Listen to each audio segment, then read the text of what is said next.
Hello there, and welcome to the Sleepless Scientist, a quiet place in the cosmos where your thoughts can unwind and knowledge becomes a soft lullaby for the night.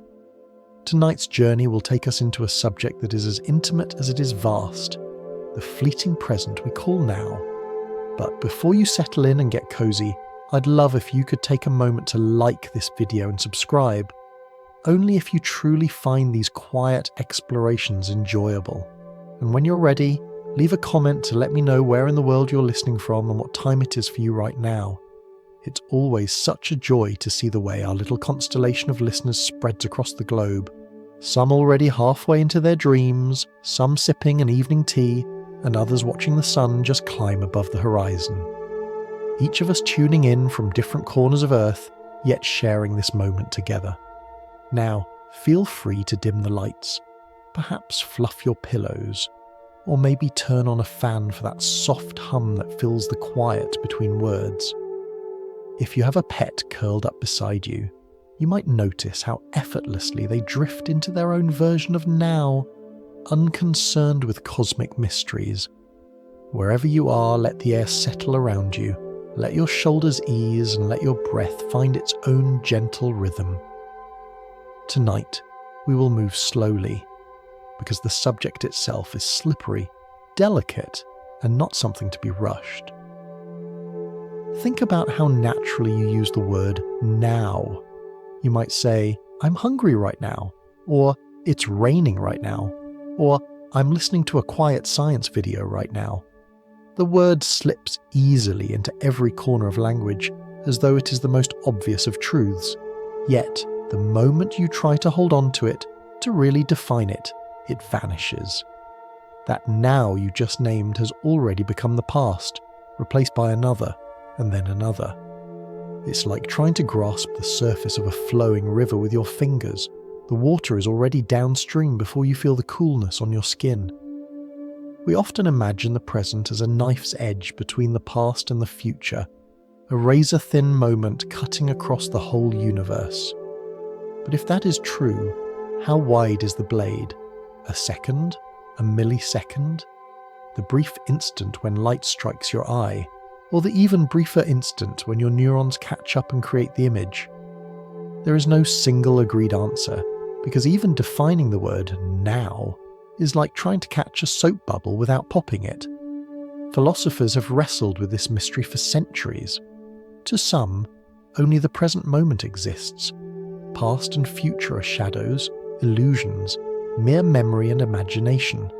To others, all of time exists at once, as if the universe were a grand novel already written, with every page existing simultaneously, even if we only read one at a time. These debates might sound abstract, but they ripple directly into the lives we live. Because every heartbeat you feel, every word you speak, every memory you carry happens inside this slippery container we call the present. To bring it closer, let's use something familiar. Imagine you're waiting for bread to toast in the kitchen. The seconds stretch as you listen for the pop of the toaster. Your stomach growls, your mind wanders. Each passing second feels long, almost stubbornly slow, and then the toast jumps up, and you're already reaching for butter, the waiting forgotten. Where was now during those moments? Was it the ache of your hunger, the quiet hum of the toaster, the butter melting on warm bread? Each felt immediate, but none lasted. This is the mystery of now. It's always right here, yet always moving. Or think of a conversation with a friend. You laugh together at a joke, and in that instant the world feels simple and clear. But by the time the laughter fades, that moment has already slipped into memory. And yet, in some way, it still lingers in the warmth in your chest, in the smile that hasn't quite left your lips. The moment has passed, but a trace of it remains, like an echo. This is what makes the question of now both so ordinary and so profound. You live inside it constantly, but when you look directly at it, it dissolves into the past as though the universe has quietly pulled the curtain forward. And here's the curious twist. In the everyday way we use the word, we assume that our now is also the universe's now. that the moment I say these words and the moment you hear them are somehow shared, unified, part of the same universal clock. But science suggests otherwise.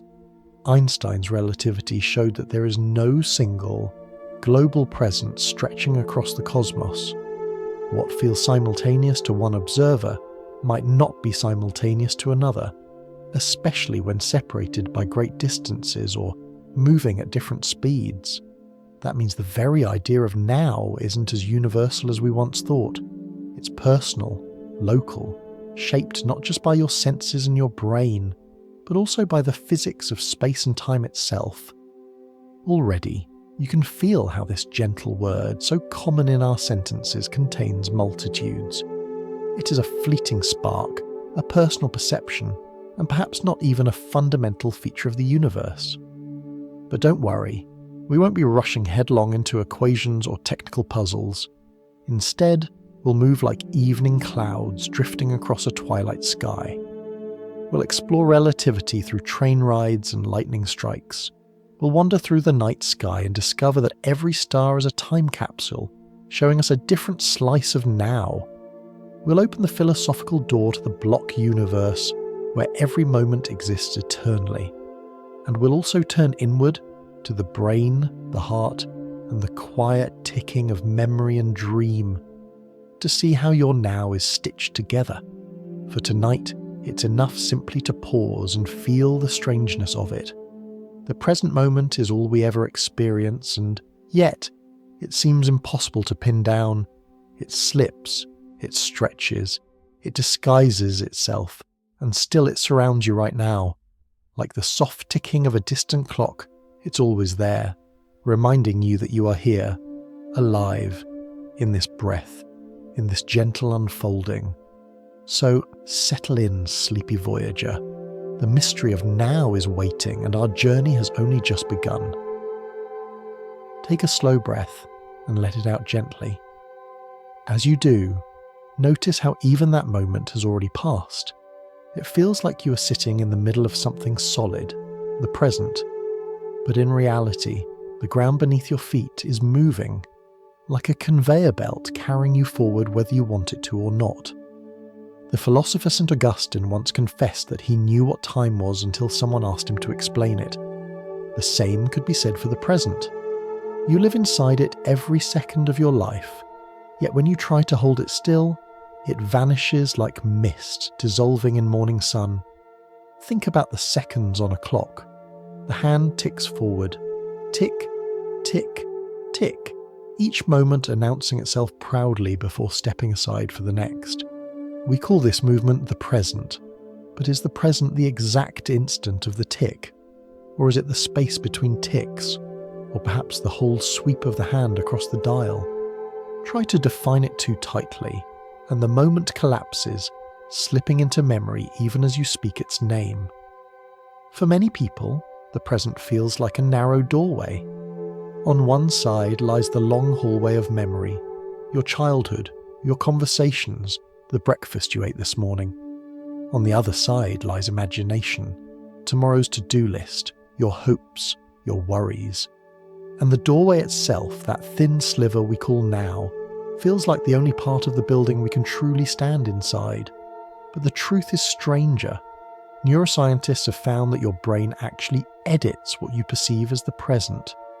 When you touch something, hear a sound, and see a light all at once, your senses don't actually deliver those signals simultaneously. Each sense has its own delay, its own little pause, yet your brain stitches them together into a single, seamless moment. You can test this in small ways. Have you ever watched a film where the sound was slightly out of sync with the actor's lips? Even a delay of just a few milliseconds feels jarring. That's because your brain is constantly aligning inputs into what it decides counts as now. In truth, what you experience as the present has already happened a fraction of a second ago. By the time you feel your hand on a table, that touch is already in the past. By the time you hear a note of music, the sound waves have already faded in the air. You're always living just behind the leading edge of reality. And yet, the illusion is comforting. Imagine how confusing life would be without it. Each sense arriving out of sync, the world splintered into pieces. Instead, your brain generously edits the footage, plays the soundtrack in time, and presents you with a continuous film it calls Now. It is a masterpiece of quiet editing, and you are the main character, never aware of the small cuts and adjustments behind the scenes. This explains why sometimes Now feels longer or shorter than usual. Waiting for a kettle to boil can feel like an eternity. But a joyful conversation with a friend seems to vanish in minutes. Time is stubbornly elastic in the theatre of the mind. It bends with emotion, it stretches with boredom, it contracts with delight. The physics of time may be steady, but the experience of time, your now, is anything but. Let's try another picture.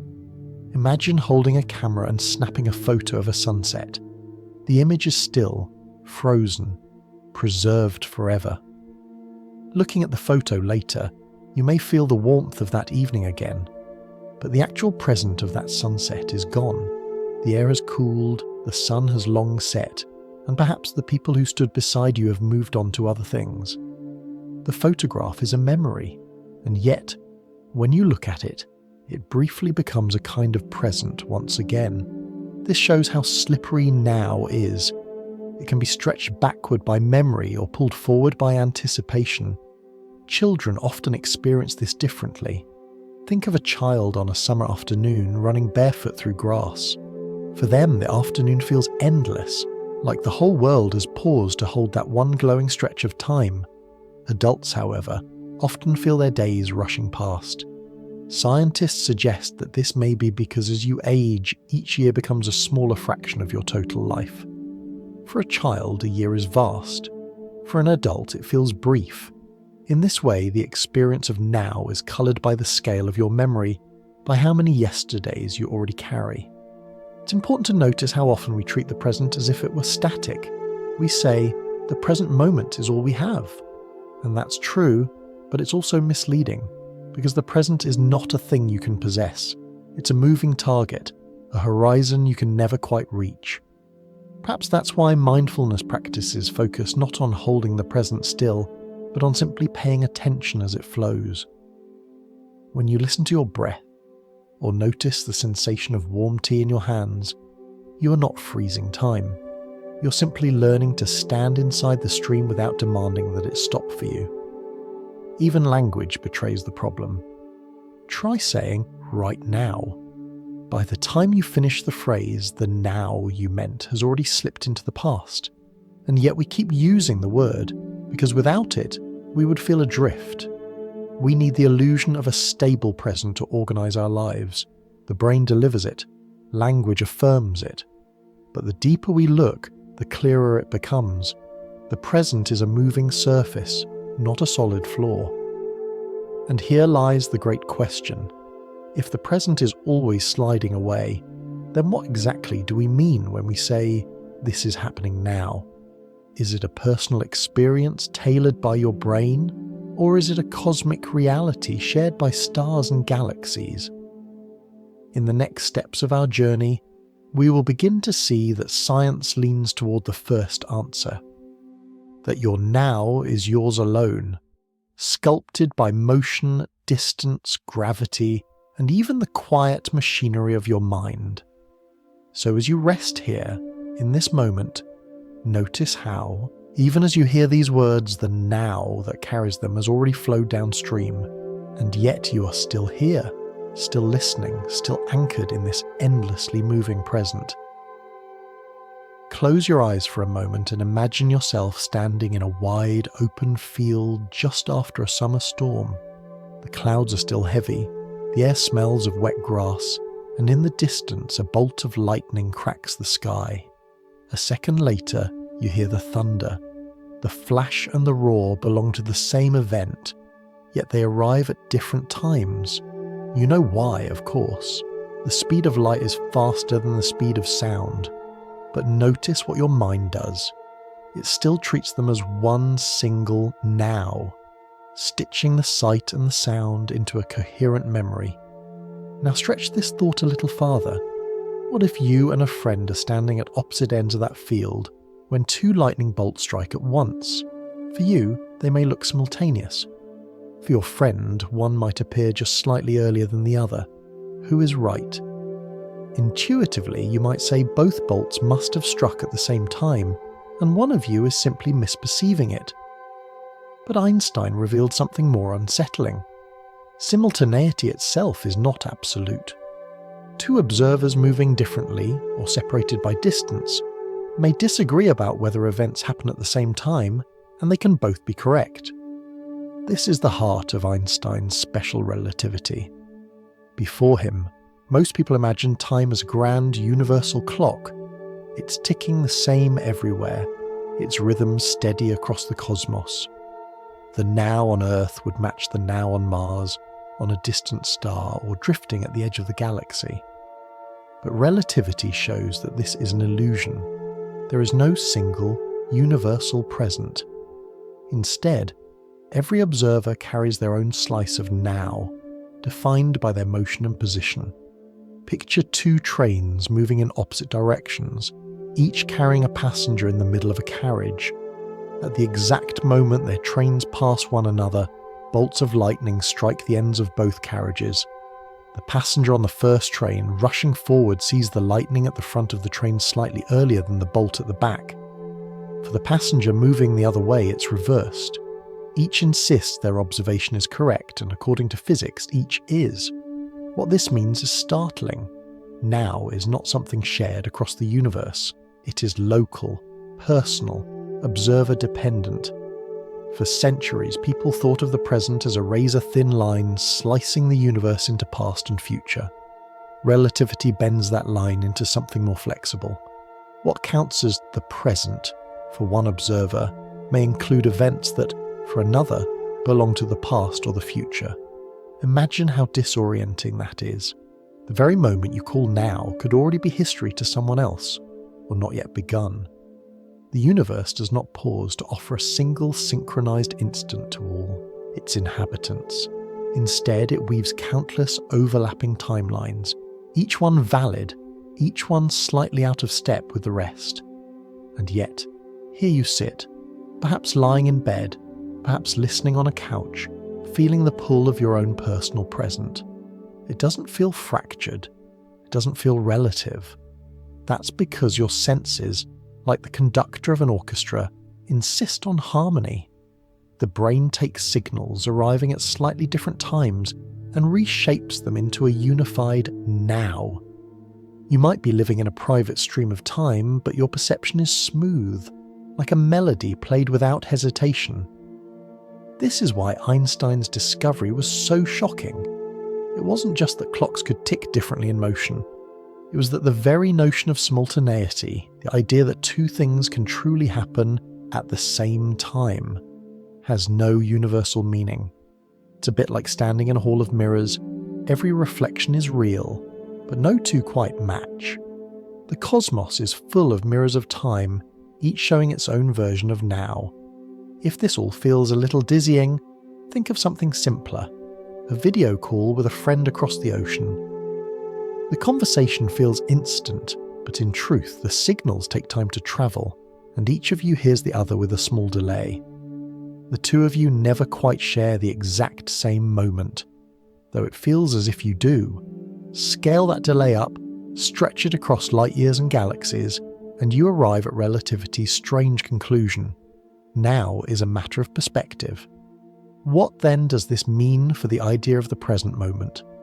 Perhaps it means that now has always been more fragile than we thought. It isn't carved into the stone of the universe. It is woven instead into the fabric of each observer's journey. And yet, despite this fragility, it is no less real. Your now matters to you. My now matters to me. The stars above us, separated by unimaginable distances, burn in their own nows. Together they form a vast overlapping quilt of presence, stitched together not by simultaneity, but by the quiet persistence of existence itself. So as you breathe here, in your own soft slice of time, let the idea settle. The universe does not share a single heartbeat. It allows every traveller their own rhythm, their own now. And in that plurality lies something unexpectedly comforting. We are not bound to one ticking clock. We are free to experience time in many ways, each one personal, each one a fragment of the greater song. Take a moment to feel the weight of your body against whatever surface holds you right now. A mattress, a couch, perhaps a favourite chair. That quiet heaviness pressing downward, that's gravity's embrace. It's so constant, so familiar that you hardly notice it, unless you trip on a step or pick up something heavier than expected.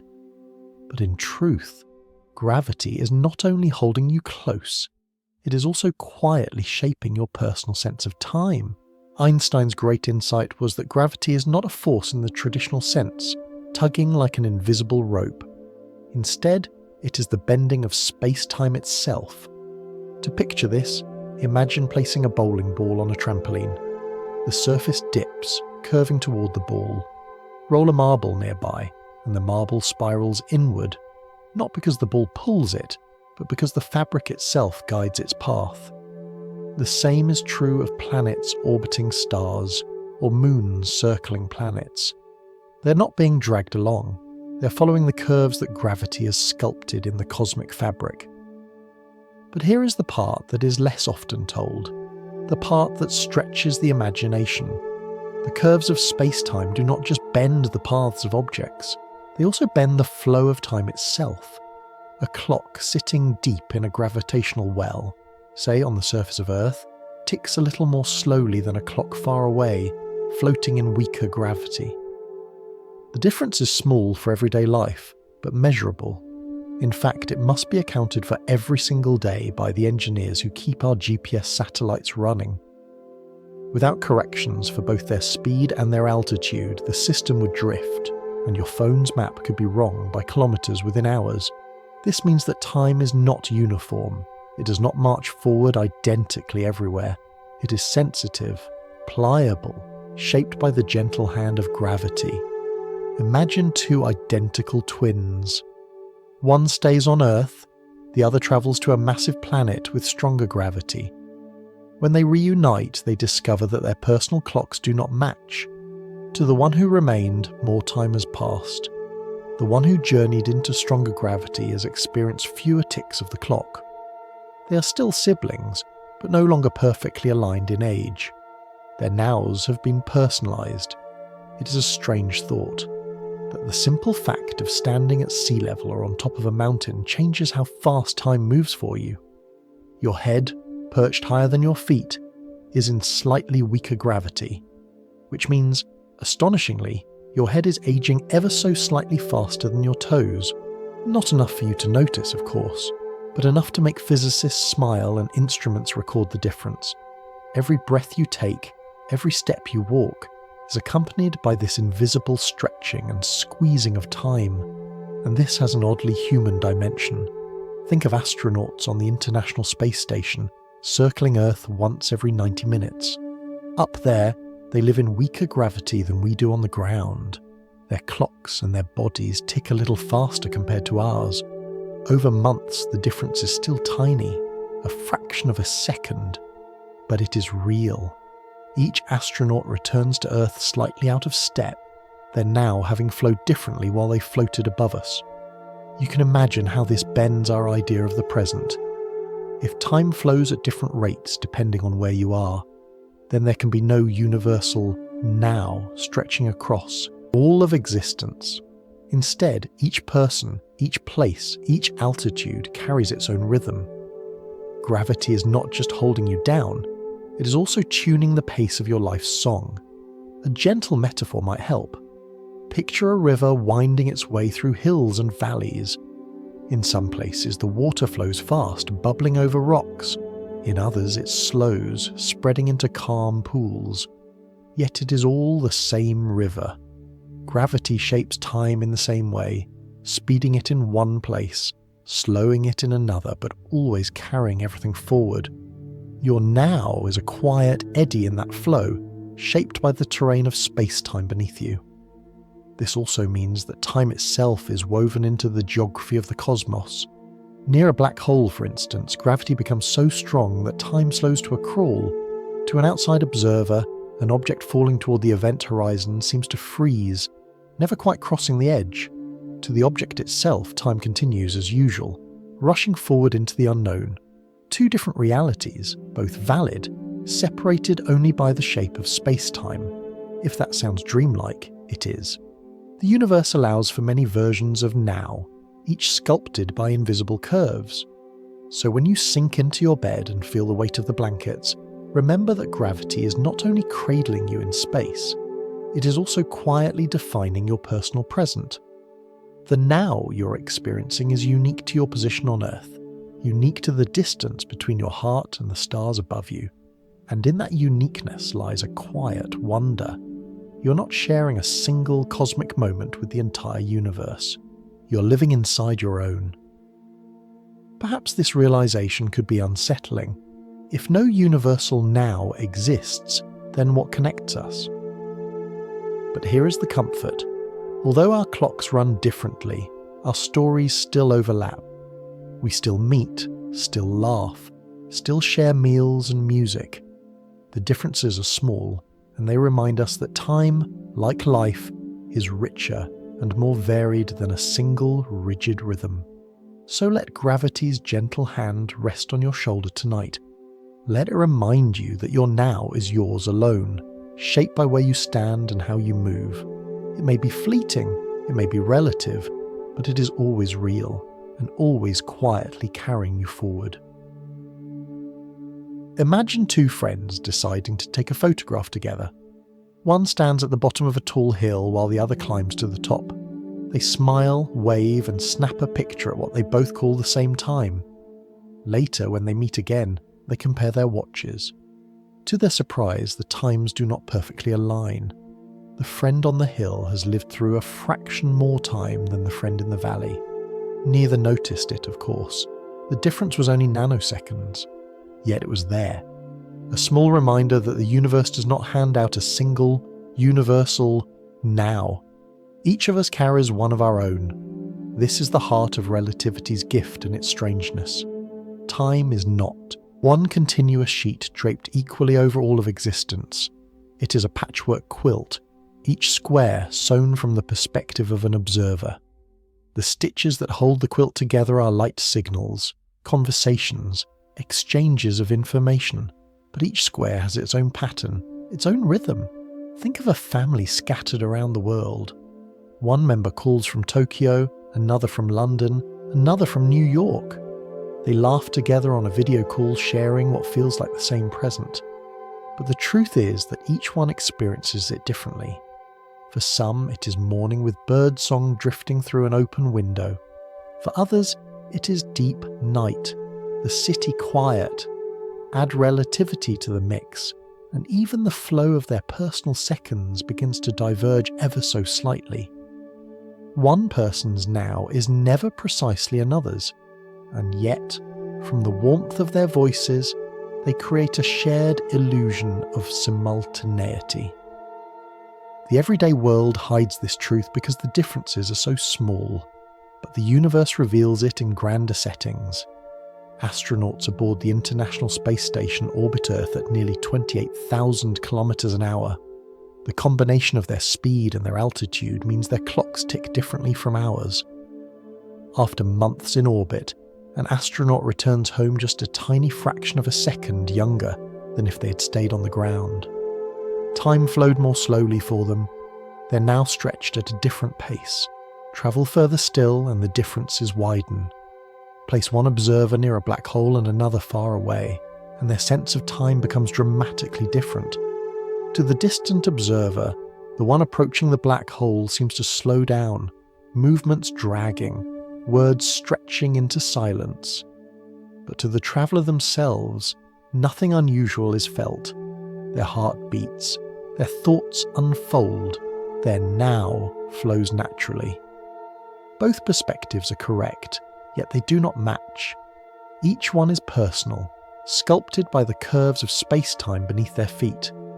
It's tempting to wish for a master clock, a universal timekeeper that settles the argument once and for all. But relativity whispers otherwise. The universe does not play favourites. There is no single grand now where everyone and everything meets. There are only local nows, bound together by light, conversation, and the exchange of signals. And yet, far from being lonely, this makes the universe more intimate. Each of us is at the centre of our own slice of space-time, carrying a personal rhythm that cannot be copied or replaced. Think of your heartbeat for a moment. Thump, thump, thump. It marks your time, not mine. It is a metronome only you can feel from within. In the same way, your now is uniquely yours, stitched from your position, your motion, your gravity. The practical world reminds us of this in subtle ways. Engineers who build GPS satellites must constantly correct for relativity. Because the satellites orbit higher above Earth's gravity and move quickly, their onboard clocks run faster than clocks on the ground. If left uncorrected, your phone's navigation would quickly drift. A short walk to the cafe might end with directions pointing you to the wrong block entirely.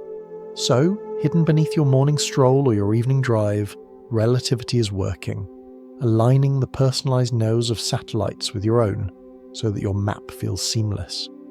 You could imagine it like a grand orchestra. Each musician plays with their own slight timing, their own unique beat.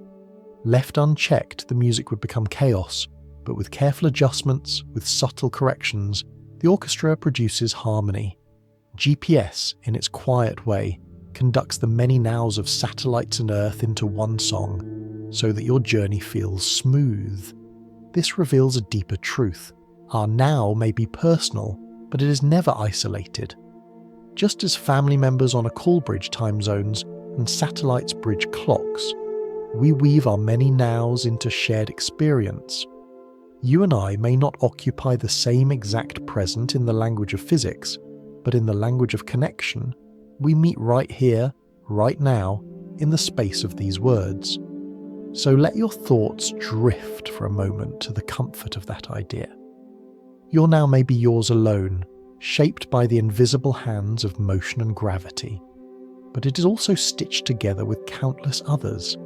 Every glance at the stars, every shared laugh, every whispered word in the dark is a thread in this vast living quilt of time. A quilt that does not need one universal square, because its beauty lies in the variety of its patterns, and as you rest, you might find peace in knowing that even as your seconds slip forward, they are forever part of this cosmic patchwork. Your now will always be yours, and always connected to the countless nows unfolding across the universe. Take a moment to think about the last time you saw a thunderstorm. Maybe you remember the flash of lightning tearing across the sky, bright enough to turn night briefly into day. And then, after a pause, came the sound, the long rolling growl of thunder. The flash and the roar belong to the same event, but they do not arrive together. Light is fast, sound is slow.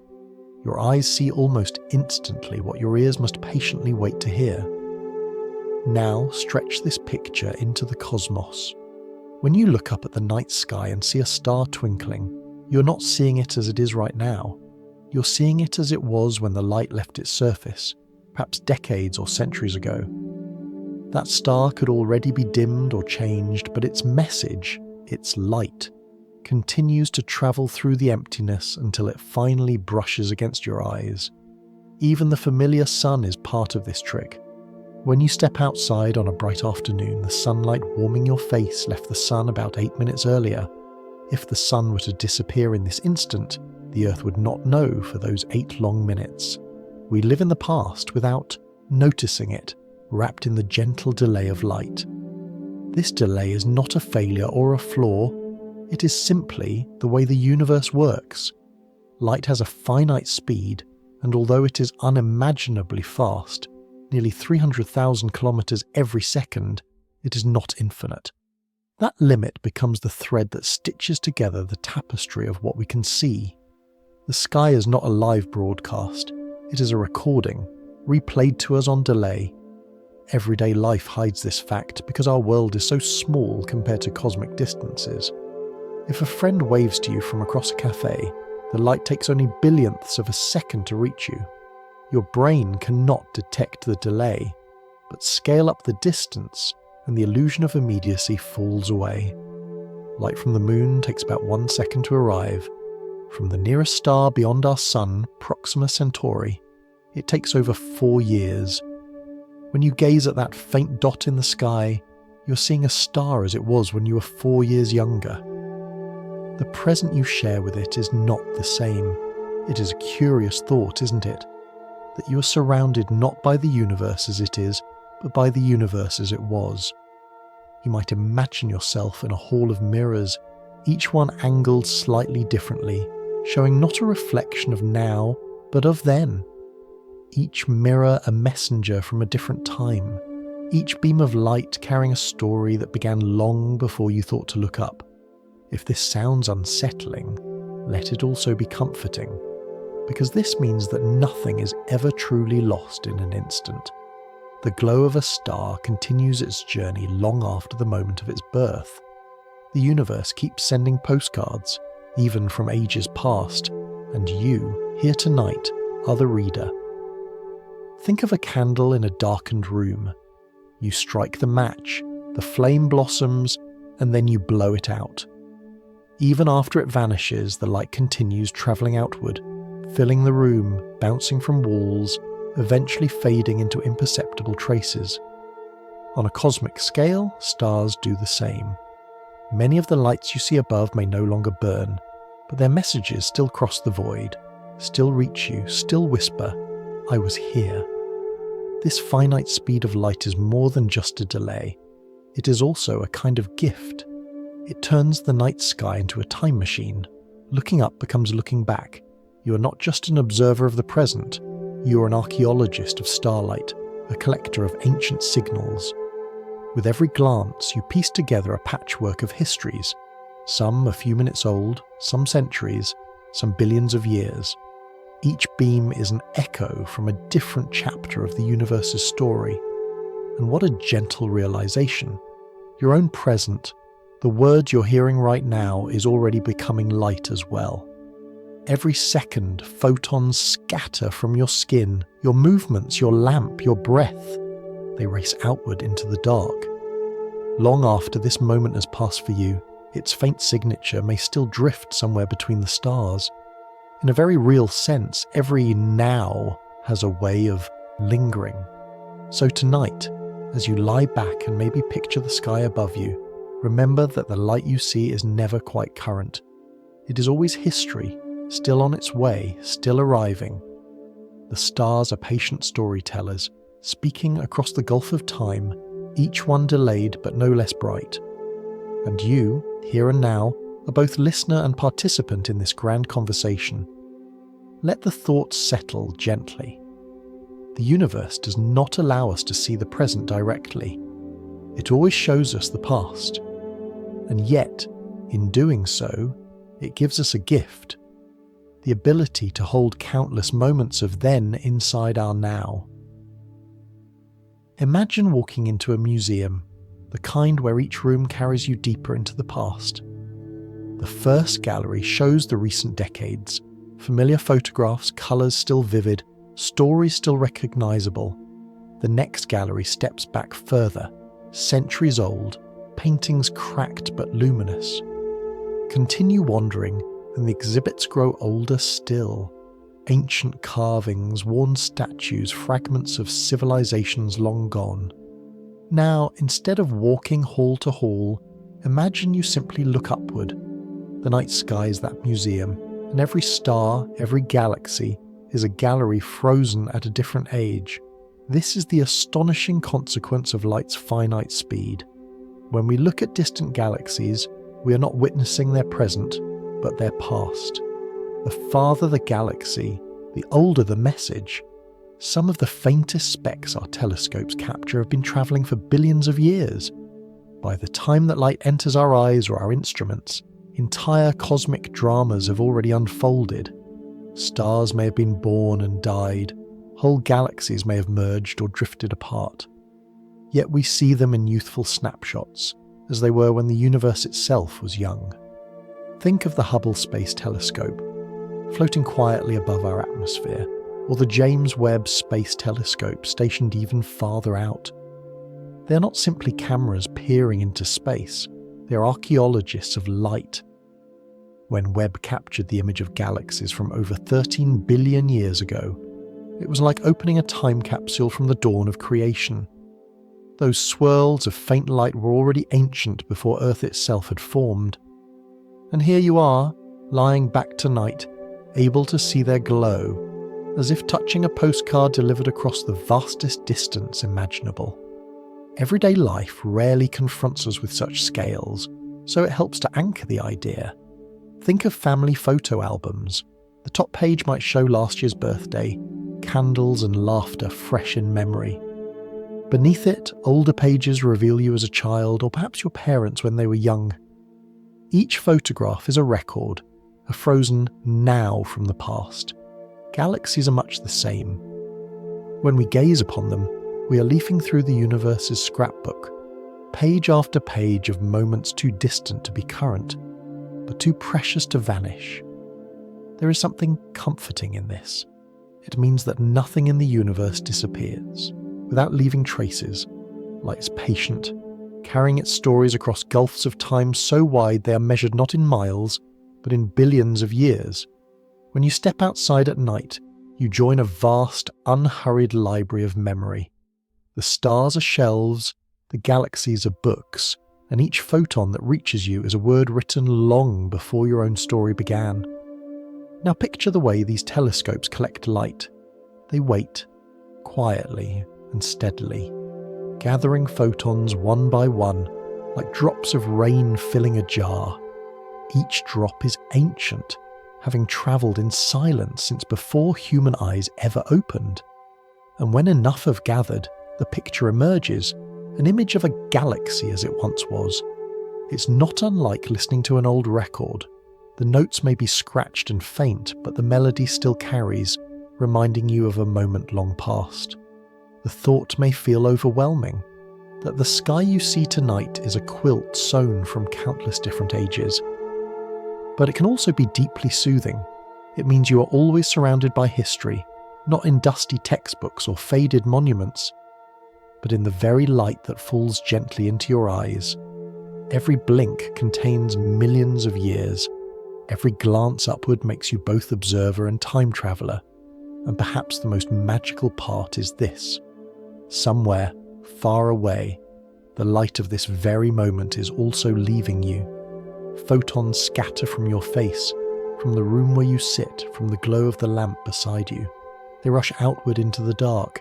If some unimaginably distant being were to gaze back billions of years from now, they might see you as you were in this instant, listening, resting, letting words drift into your ears.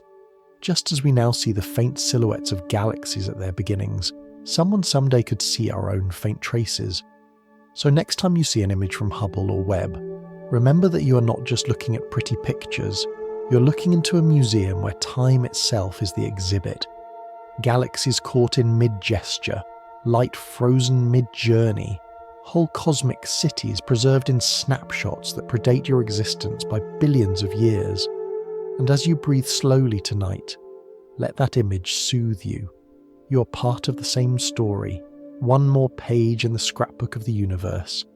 Your moments may feel fleeting, but they too send out ripples of light, echoes that join the endless procession of nows stretching across time. In this way, every second of your life, however small, is stitched into the vast glittering quilt of the cosmos. Imagine opening a patchwork quilt, each square stitched from different fabrics, some bright and new, others faded and soft with age. No single square tells the whole story, but together they form a comforting whole. The night sky is like that quilt. Every glance upward is not a single moment, not a single present, but a mosaic of countless different nows, each arriving at its own pace. When you step outside and let your eyes adjust, the stars begin to appear one by one. That shimmering dot just above the horizon may be light from 100 years ago. Another, brighter one near the zenith might be only a few decades old. The faint smudge of a galaxy visible on a clear night carries messages from millions of years back. And the most ancient of all, the faint uniform glow that fills the entire sky, invisible to your eyes but captured by sensitive instruments, is the cosmic microwave background, the oldest light we can see. It has travelled for nearly 14 billion years to reach us, a relic from when the universe was still in its infancy, hot and dense and newly born. To look at the sky is to gather fragments of history stitched together into your personal present. It's not like watching a live performance, it's more like listening to a grand symphony, where each instrument began at a different time, yet you hear them together. Some notes are recent, still resonant. Others are echoes, delayed by distance, and the harmony you experience is an illusion created by your perspective, your local now. Everyday life gives us smaller versions of this. Think of a video call with friends across the globe. You wave, they respond, but there is always a slight delay, sometimes only a fraction of a second, sometimes long enough to make you laugh awkwardly as you both try to speak at once. Even so, you call it a shared moment.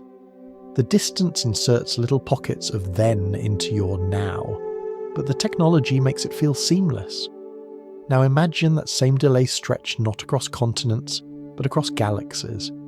Instead of fractions of a second, the pause becomes millions or billions of years. The call still arrives, but it is no longer live. It is a voice from a time when Earth itself may have looked utterly different. This realization can change the way you see the sky. The constellations you trace with your eyes are not patterns of stars as they exist together now. They are collages of history. Orion's belt may line up neatly from our vantage point, but each star is at a different distance, sending us light from a different era.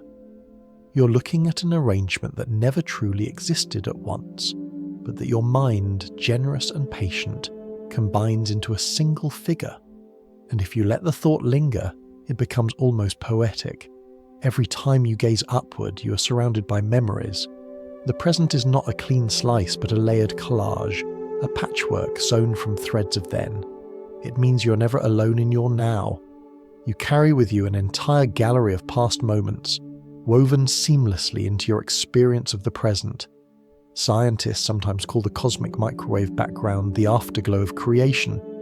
It is the oldest square in the quilt, a soft whisper from a universe only 380,000 years old.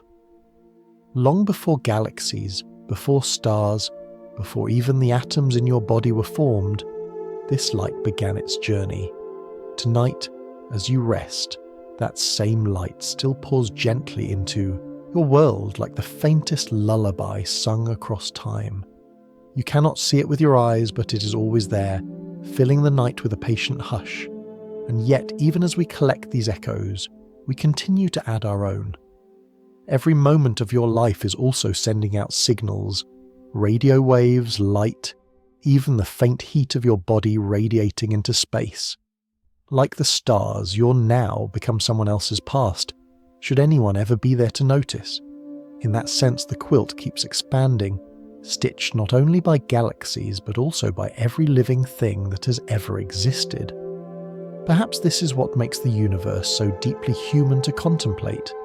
The physics tells us that the present is not singular, that it is a patchwork of countless different nows. But the poetry lies in realizing that this patchwork is beautiful. It holds the voices of the ancient universe and the laughter of people today, all layered into a single, living moment. So next time you step outside and tilt your head toward the stars, remember, you're not looking at the sky as it is now. You're looking at a quilt of times, stitched together into a view that only you can see from your place in space. And in that mosaic, your own now takes its place, one more square in the endless fabric of the cosmos. Imagine walking across a rolling meadow on a quiet afternoon. The grass bends gently in the breeze, the horizon stretches far, and every step takes you further along a path that already exists.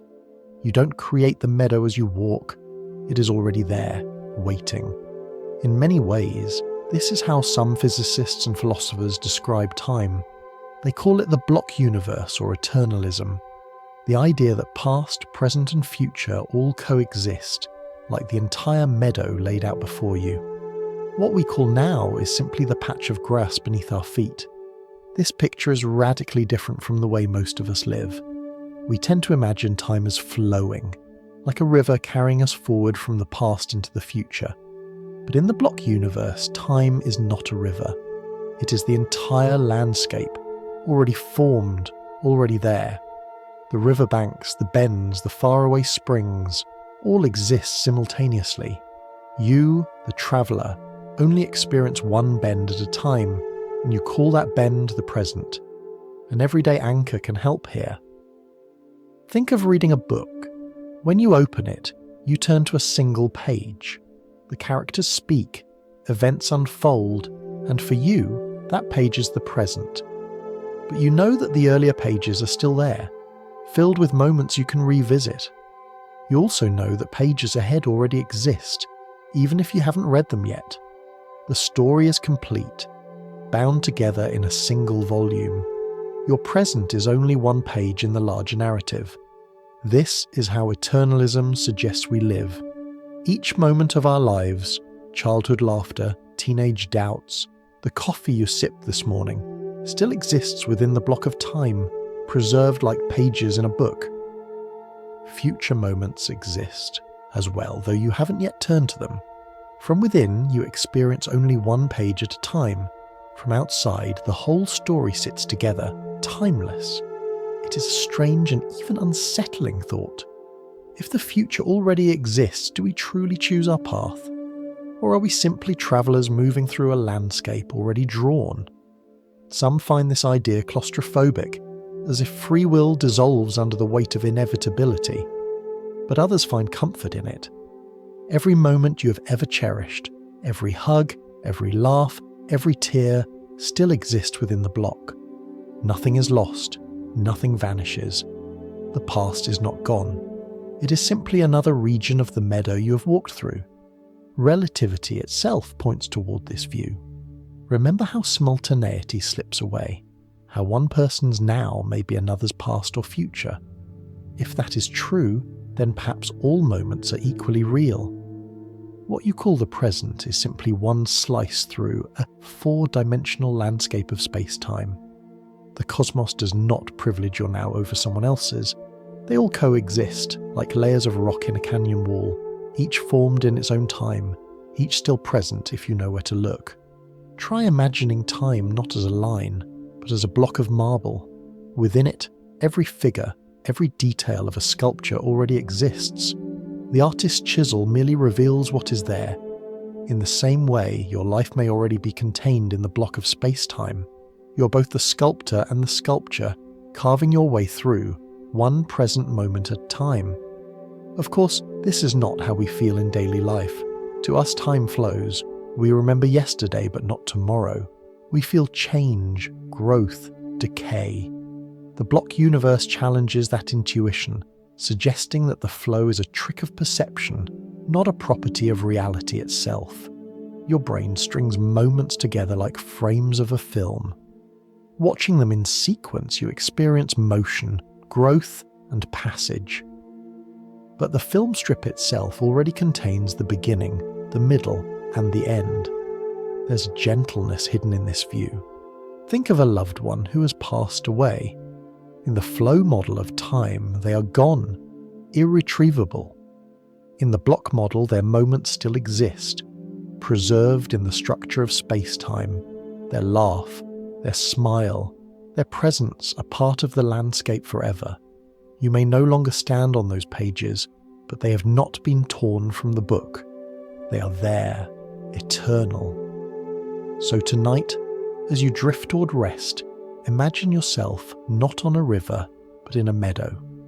The horizon stretches infinitely in all directions, past behind you, future ahead, present beneath your feet.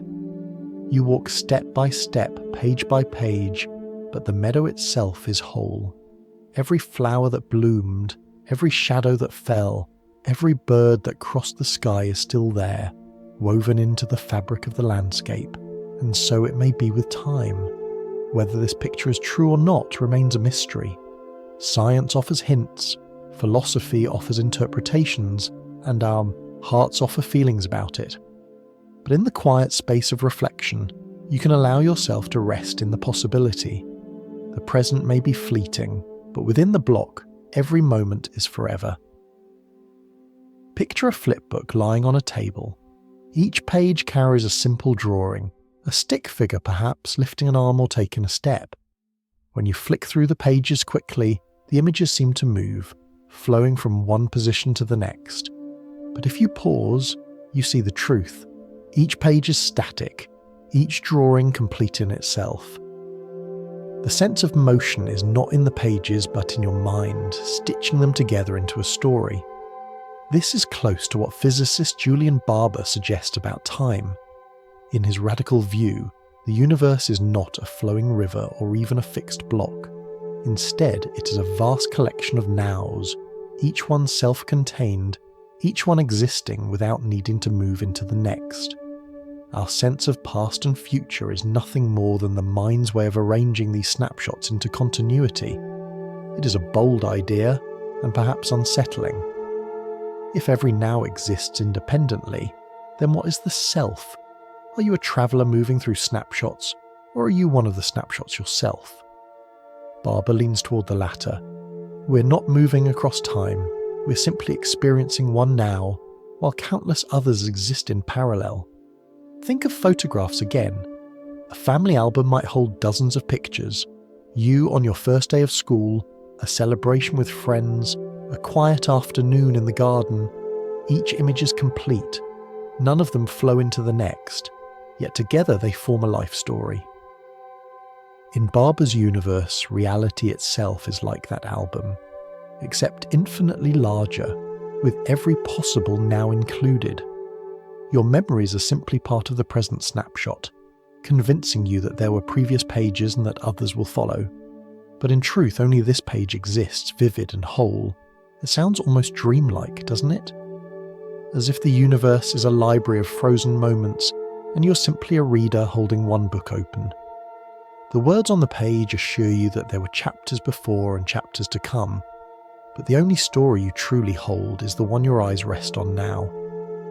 This perspective also reframes memory. Instead of being proof that the past still lingers, memory becomes part of the structure of the current now. When you recall your childhood, you're not reaching backward into history. You're simply experiencing a present moment that contains the impression of a childhood. The memory is real, but its reality is entirely in this moment, not in some vanished timeline behind you. An everyday metaphor may help. Think of a snow globe. Inside, the tiny scene, a house, a tree, drifting flakes, is complete, self-contained. Shake it, and the flakes swirl, creating a story of winter. But even then, the globe does not move through time. It simply offers a series of states, each complete, each now. In Barber's view, the universe is an infinite collection of such globes, each one a different now, existing together in a timeless landscape. It's natural to feel resistance to this idea. After all, your life feels continuous. You wake, you eat breakfast, you walk to work, you grow older. These are not disconnected snapshots, they are a flowing narrative. But Barber would suggest that the flow is an illusion, a story constructed by your brain. It assembles the snapshots, layering memory and expectation, so that you feel as if time passes. In truth, he argues, you never leave now. You never have. You never will. If this view feels too abstract, let's soften it with something personal. Imagine lying in bed, as you may be now. You feel the mattress beneath you. Hear the faint hum of a distant appliance. Sense the rhythm of your breath. In this moment, you are complete. You contain memories of today's conversations, of meals eaten, of walks taken. You also contain hopes and worries about tomorrow. But all of that, memory and anticipation, is folded into the present. You're not moving from past to future. You're simply existing as a single, vivid now. There is something quietly comforting about this. If every now exists independently, then no moment is ever truly lost. The joy of childhood summers, the laughter of friends, the stillness of midnight, all of them exist as their own eternal snapshots, never destroyed, never erased.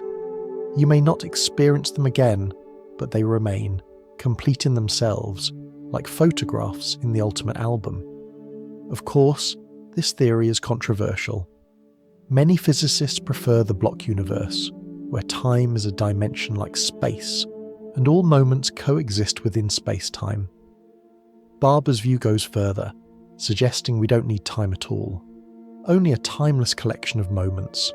Whether or not it is correct, it serves a purpose. It shakes us free from assumptions. It asks us to consider whether the flow of time is a deep truth or simply a trick of perception. So, as you rest tonight, you might imagine yourself as one page in a flipbook. You do not need to turn the pages to be real. You're already here, already whole, already complete. The motion, the story, the sense of becoming, those are gifts of the mind. The page itself is enough. This now is enough. If the block universe is true, with every moment already existing like pages in a finished novel, and if Julian Barber is right, with each now standing alone like a self-contained globe, then a question rises quietly in the back of the mind. Where does choice fit into all of this? If every page of the book is already written, do we truly decide how the story unfolds? Or are we simply reading lines that were always there? This puzzle has followed humanity for centuries. We like to believe in our agency, in the power to choose what to eat for breakfast, whom to call, what words to speak, and how to act in the world. Yet if physics whispers that past, present and future all exist at once, or that every now is timeless and complete, then the idea of free will seems to dissolve like sugar in tea. But perhaps the problem lies in how we frame it. Imagine walking along a garden path. The stones are already laid, the flowers already planted, the hedges already trimmed. You cannot change the path's existence. It is there whether or not you walk it. Yet, as you stroll, you decide where to pause, which flower to lean down and smell, which view to linger on. The path may be fixed, but your experience is not. In this way, even if the universe is a block or a collection of nows, your role may be to shape the richness of the journey, not the structure of the road itself. Another way to see it is through music. A symphony score is written long before the orchestra plays it.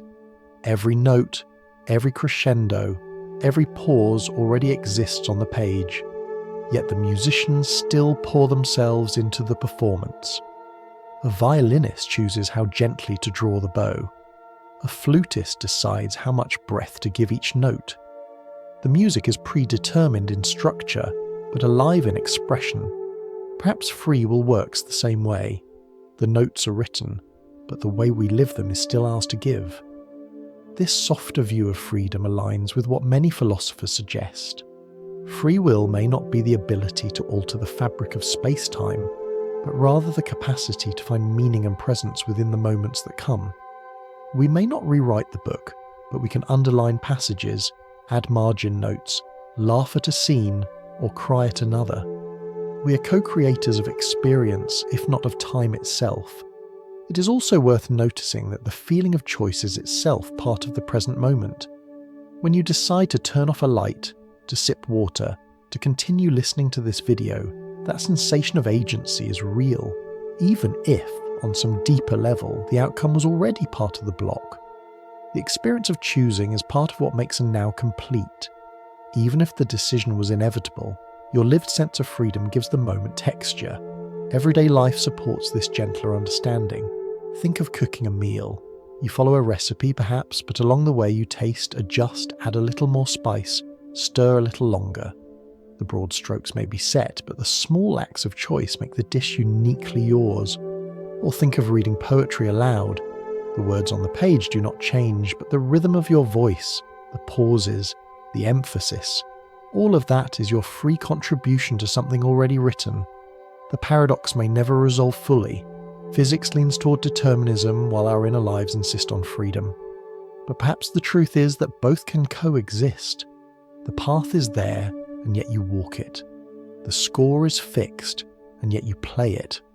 The now is eternal, and yet you experience it as new. There is comfort in this perspective.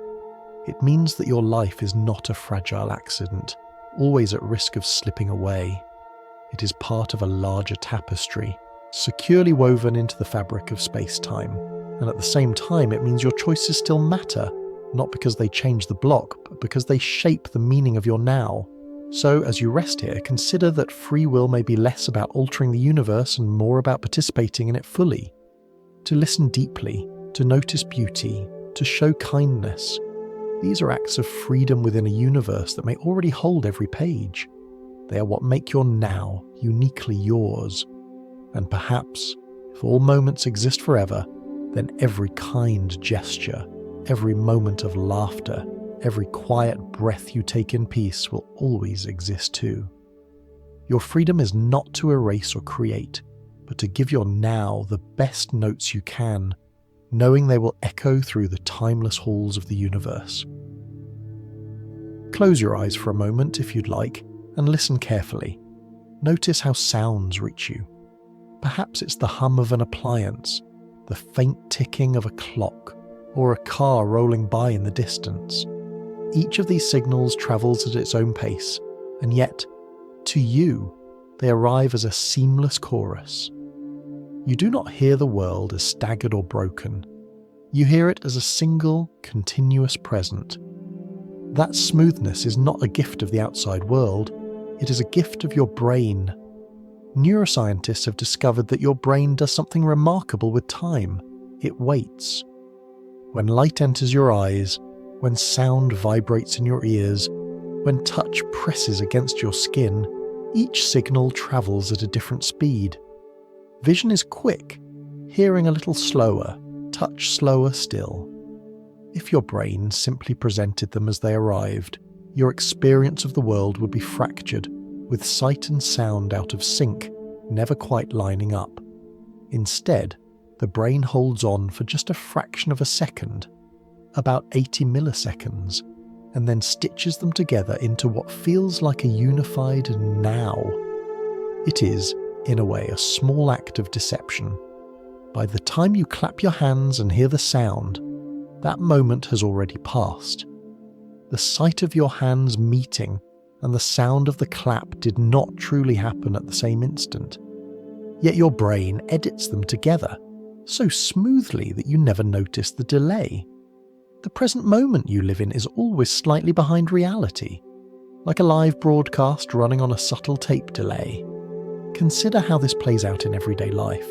If you've ever watched a movie where the dialogue is out of sync, lips moving just before or after the sound, you know how jarring it feels. Even a small mismatch disturbs the illusion.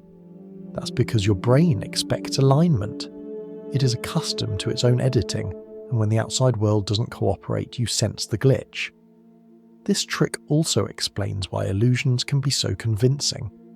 Magicians take advantage of the brain's timing window, distracting your eyes while your attention is elsewhere. By the time your brain pieces the inputs together, the trick is already complete, and your now feels seamless even though it hides a misdirection. The brain's editing is not only about synchrony, but also about continuity. Imagine standing on a busy street corner. Cars pass, lights change, footsteps echo. The scene is constantly shifting, yet you experience it as one flowing present. This happens because your brain links together small windows of perception, smoothing them into continuity. Like frames in a film, each moment is discrete, but your mind supplies the motion. In this way, your now is not a slice of time delivered raw.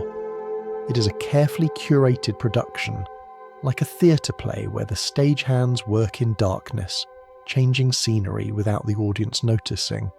The props are your senses, the stagehands are your neurons, and the story is your perception of a present moment that feels continuous and whole. There is a kind of poetry in realizing that you are always a little behind.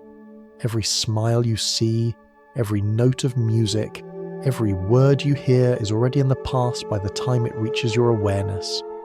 And yet, because of your brain's generosity, it feels immediate. You never sense the delay because the editing is seamless. This delay also explains why your sense of time can shift depending on attention. When you are deeply absorbed, watching a sunset, lost in a book, or immersed in conversation, your brain knits moments tightly together and the now feels expansive. When you're bored or anxious, every flicker of sensation arrives like a reminder of waiting, and time feels fragmented, stretched thin. Think of listening to music. Each note, each beat, each silence between them is experienced as part of a flowing present. But in reality, the notes have already passed by the time you hear them. The brain is continuously catching up, weaving the music into a melody of now. Without this editing trick, a song would not be a song. It would be a series of disconnected sounds. There is comfort in this realization. The very feeling of living in the present moment is not just a fact of physics, but a creation of mind. You're the author of your own now, every second, every breath. Your brain quietly edits, harmonizes, and presents you with a reality you can live in. So tonight, as you rest, imagine your brain as a patient editor, sitting in a quiet room with reels of film arriving from your senses. It snips and splices, waits for just the right moment, then threads the pieces together into the movie of your life. You never see the work being done. You only enjoy the finished film, and that film is what you call the present. Have you ever woken from a dream that seemed to last for hours, only to discover that you'd only been asleep for a few minutes? Or perhaps the opposite, you wake after what feels like only a brief nap, but the clock insists that whole hours have passed. Dreams are one of the clearest reminders that our sense of now is not fixed. It is elastic, pliable, stretched and compressed by the quiet theatre of the brain. When you fall asleep, your mind does not switch off. It reorganizes itself, moving through cycles of light sleep, deep sleep, and the stage called REM, rapid eye movement.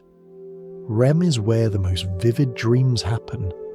Your eyes flicker under closed lids, your body lies still, and inside your mind, entire worlds unfold. Streets appear, conversations begin, whole stories play out, and yet this rich drama is often squeezed into minutes.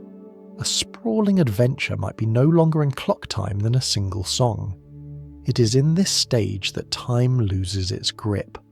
In waking life, you measure moments with clocks, with heartbeats, with footsteps. But in dreams, none of those anchors are steady. A moment can bloom into an entire lifetime, or an entire night can collapse into a fleeting impression.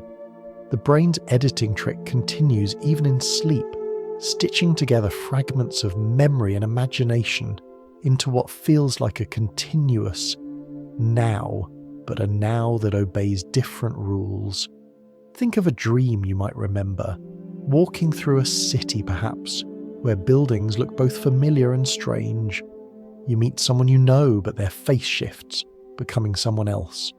This scene changes without warning. One moment a crowded street, the next a wide ocean, the next a childhood bedroom. In waking life, such jumps would break your sense of continuity. But in dreams, they feel natural, accepted. Your brain smooths the transitions, telling you, yes, this is all part of the same moment. It is as if the brain, freed from the rigid cues of the outside world, allows now to become fluid. Seconds can swell, minutes can dissolve.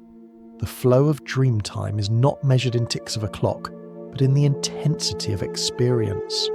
a strong emotion, a fear, a joy, a longing can stretch a moment into what feels like eternity. A quiet, drifting scene can slip by in an instant, like mist dissolving at dawn. Everyday anchors remind us of this elasticity even when awake. Think of waiting for a bus in the rain. Each minute seems endless. You glance at your watch again and again, convinced time has slowed to a crawl. Now compare it to laughing with a friend at a cafe. An hour vanishes before you realise it. Dreams exaggerate these distortions, showing us how deeply subjective now can be. Scientists studying REM sleep sometimes measure the eye movements of dreamers and compare them to reported dream times. A person might dream of counting slowly from 1 to 10, and when they wake, the count often matches real minutes. Yet when dreaming of entire adventures, the sense of time often becomes untethered.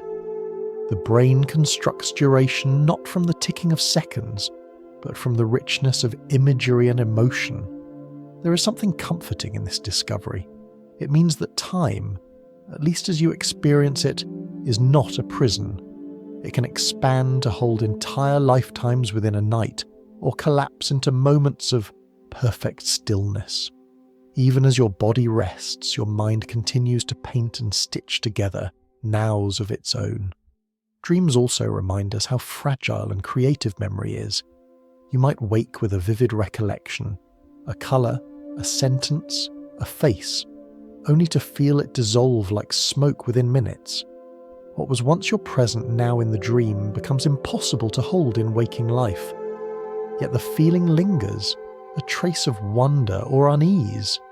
This too is part of your now, the dream echoing into the waking world, folding itself into your perception of the present.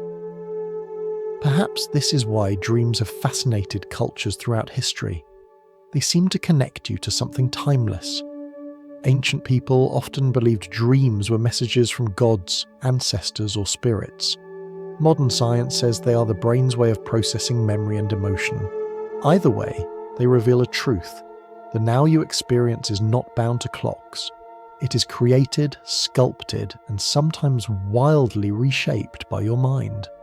So as you drift tonight, perhaps already half within the borders of a dream, remember that the now you carry is not rigid. It can stretch into vast landscapes. It can shrink into fleeting instants.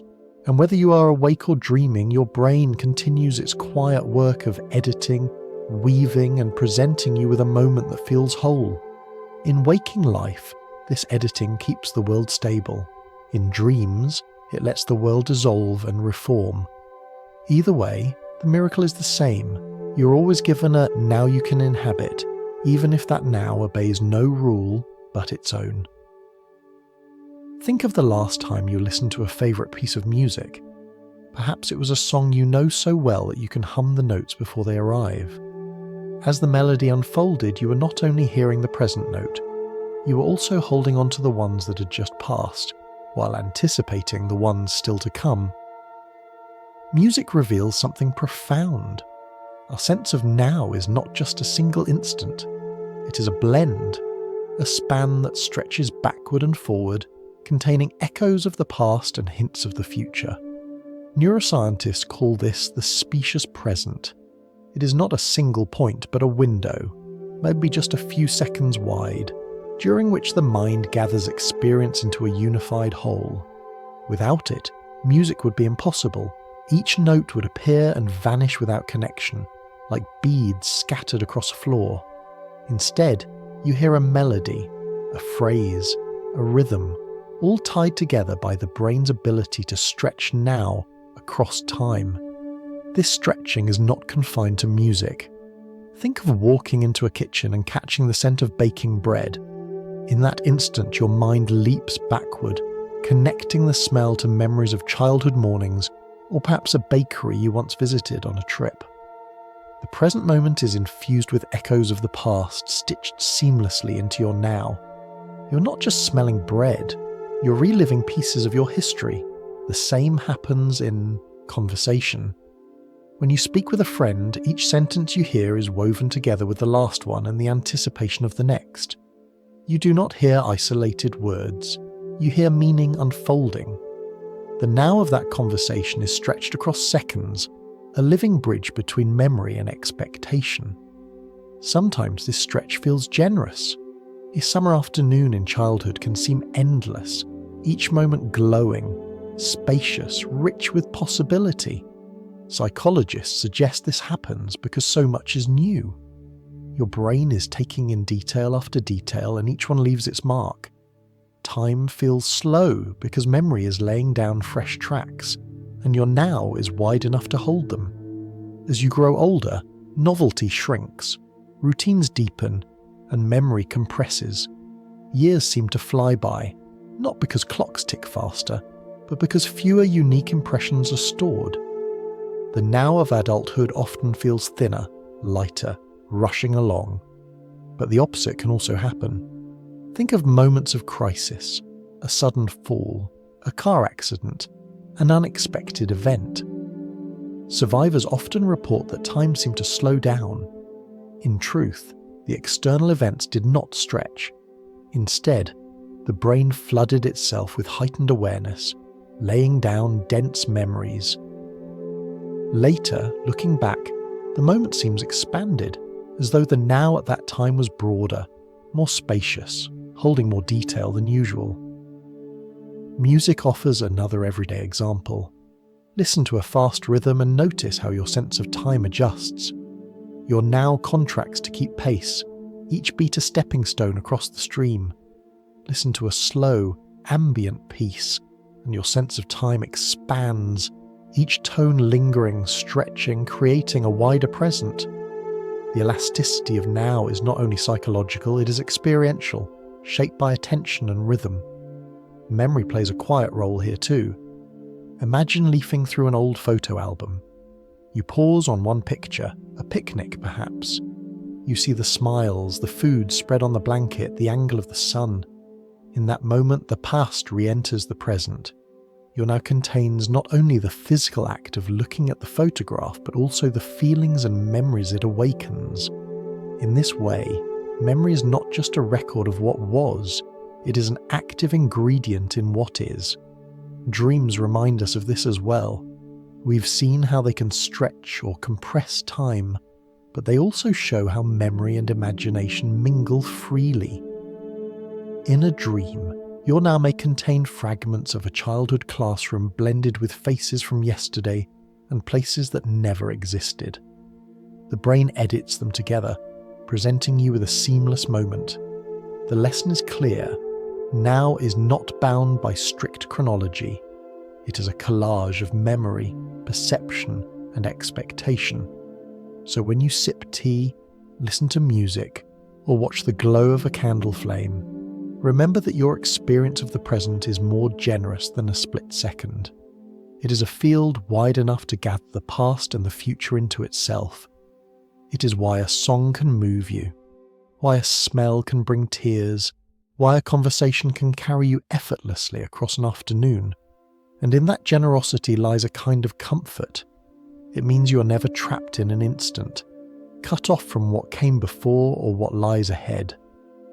Your now is broad, like a gentle hammock stretched between trees, holding both memory and possibility. You sway in it, carried by the rhythm of perception, and the world flows around you like music. Close your eyes for a moment and think of your earliest memory. Perhaps it is a childhood kitchen, a swing in the park, or the face of someone smiling down at you. Notice how it sits firmly behind you, a picture framed in the past. Now try the opposite. Imagine a memory of the future. Try to recall tomorrow's breakfast or next week's laughter. You can't. The mind simply doesn't work that way. We remember backward, not forward. But why? Physics suggests the answer lies in entropy, the tendency for order to unravel into disorder. Imagine a perfume bottle opened in a still room. At first, the fragrance is concentrated. Then it drifts outward, spreading until the air is filled with it. You never see the process reverse. The scattered molecules will not gather themselves neatly back into the bottle. Entropy ensures that systems move toward disorder, not away from it. Time's arrow, as scientists call it, points in the direction of increasing entropy. The past is where order was greater. The future is where disorder will be greater still. And this arrow shapes not only the physical world, but also the way we experience it. Memory itself is tied to entropy. To remember, the brain must store information, and that storage process requires energy, leaving behind traces, patterns, and subtle increases in disorder. We recall the past because it has already left marks, footprints in the sand. The future leaves no footprints yet. Everyday life offers countless reminders of this. Think of a melting ice cube. It begins solid, neat, precise. Over time, it collapses into water, flowing outward, spreading across the table if you don't catch it. You never see the puddle reform itself into a perfect cube. In the same way, you never remember events that haven't yet left their imprint on your mind. Entropy makes remembering the past natural and remembering the future impossible. There's a gentle poetry in this realization. Your sense of now leans backward, always anchored by what has been. The warmth of a hug, the sound of a laugh, the smell of bread baking, all become accessible because they left marks in your memory. Tomorrow's moments, though just as real in the block universe, have left no such traces. They are blank pages. You cannot remember them, only imagine them. Think of a library. The shelves behind you are filled with books you've already read, pages worn with notes and highlights. The shelves ahead are filled with sealed volumes, their stories hidden, their words unread. You stand in the aisle, holding the Book of Now. You can glance back, reread chapters, trace the journey. But the chapters ahead remain closed until you arrive. Entropy also explains why we age, why we grow, why change feels irreversible. Your body, like everything else, follows the arrow of increasing disorder. Cells divide, mistakes accumulate, energy disperses. This is not sad so much as it is natural. It is the same process that drives stars to shine, rivers to flow, and galaxies to evolve. The same arrow that prevents perfume from returning to the bottle also allows suns to burn and seeds to sprout. Sometimes this arrow feels cruel. You may wish to relive a perfect afternoon, to hold a loved one's hand one more time, to rewind. But the arrow only moves one way. The present carries you forward, always forward, and memory offers the only bridge back. Yet memory is powerful. It allows you to sit here tonight and summon images of places you have not visited for years. In that act, the past lives again, if only for a moment, folded into your now.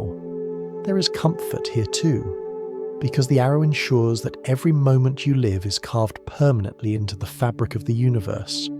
It may be inaccessible to you once you pass it, but it is not erased. It is still there, another page in the grand novel of time. Just as you cannot step back into childhood, but you know childhood still exists in memory and in history, so too every moment of your life remains part of the universe's unfolding story. Entropy ensures that life has direction, that stories move forward, that music has a beginning and an end. Imagine if time had no arrow. Perfume would flow back into bottles, ice would reform, and memories of tomorrow would clutter your mind alongside yesterday's. The world would lose its narrative. It is precisely because entropy increases that your life has shape. So, as you breathe gently and feel your body resting, remember that your now is built upon the footprints of the past. They give it context, richness, and meaning. The future is blank only because it has yet to leave its marks, and that is what makes it exciting. Each new moment becomes part of the arrow, another ripple in the great unfolding. Imagine baking a loaf of bread. You mix the ingredients, flour, water, yeast, and for a while, everything is tidy, separated, waiting. Then you knead, and the dough becomes sticky and alive. You set it aside and the yeast begins its quiet work. Hours later, the dough has risen, bubbles of air formed and the kitchen is filled with a warm, yeasty smell. At last, the bread goes into the oven and it transforms once again, golden crust forming, steam rising. This sequence cannot be reversed. Once baked, bread does not unbake. The arrow of time has moved forward, carrying you along with it. This is how entropy shapes not only physics but also life itself. Every day, you experience the arrow of time in small, gentle ways. Candles burn down, tea cools, leaves fall from trees, seasons turn. You cannot reverse them, but you can notice them, and in noticing you find meaning. The irreversibility of time is what makes each moment precious. Think of growth. A child's first steps happen once. They wobble, they fall, they stand again, and suddenly they are walking. That moment passes, etched into memory, never to be repeated. The child grows taller, their voice changes, their world expands. You cannot return them to that first toddling step, but the arrow's forward motion ensures that new steps, new moments, new joys arrive. Even something as simple as a candle flame reminds you of the arrow. The wax melts, the flame flickers, and the light dances across the walls. In that small fire is the story of entropy. Chemical bonds breaking, energy released, warmth spreading. The flame cannot be rewound into waxen wick. Yet that is what gives it beauty. The fragility of a moment that exists only once. Our memories reflect this direction too. You remember the sunrise from this morning, but not tomorrow's dawn. You recall a conversation from yesterday, but not the words you will speak next week. The arrow shapes the way you move through time, tethered always to what has been, pulled always toward what is yet to come. It is like walking a path through a forest. You can look back and see the trail behind you, but ahead lies only mystery, waiting to be discovered with each step. There is a quiet comfort in this inevitability. Because time moves forward, you are freed from the burden of reliving the same moment endlessly. Each day is new, each experience is unique. The arrow delivers novelty and with it the possibility of change. Without it, life would stagnate like a river with no current. But there is also tenderness in realizing that each moment is unrepeatable. The laugh you shared with a friend today will never happen again in quite the same way. The light on the wall at this very instant will never fall in the same pattern again. The arrow ensures that everything passes, but in that passing lies a gentle invitation to pay attention. Some people feel sadness when they think of entropy, as if it means the world is unravelling, and in one sense, it is. Stars burn their fuel, galaxies drift apart, bodies age, and systems become less ordered. But entropy is also the reason you exist at all. Without it, there would be no fusion in the sun, no warmth on Earth, no life flourishing in the cracks of time. The arrow is not an enemy. It is the current that carries life forward. Imagine a story without an ending, a song that never resolves, a season that never changes. It would lose its meaning. The arrow of time gives stories their arc, music its cadence, life its poignancy. You sit inside a narrative, one that moves forward, and that forward motion is what allows love, growth, and discovery. So tonight, as you rest, notice the small arrows around you, the cooling of your tea, the dimming of light in the room, the slowing of your breath as sleep approaches. These are not losses, they are transitions, gentle steps in the dance of entropy. Each one a reminder that now is always leaning into the future, always becoming, always alive. And perhaps the most soothing thought is this: the arrow of time makes your now unique. It cannot be repeated, it cannot be duplicated. It is yours alone, forever etched into the fabric of the universe.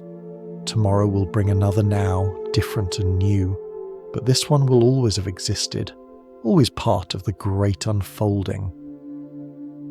Imagine for a moment the sound of silence. Not the kind of silence you hear in a quiet room, which still carries the faint hum of appliances or the whisper of your own breathing. I mean the deep silence of space, emptiness stretched across unimaginable distances. And yet even this vast silence carries a kind of background music, faint, steady, ancient. It is the glow left over from the birth of the universe itself, the cosmic microwave background, or CMB. Cosmologists often describe this faint radiation as a kind of universal clock.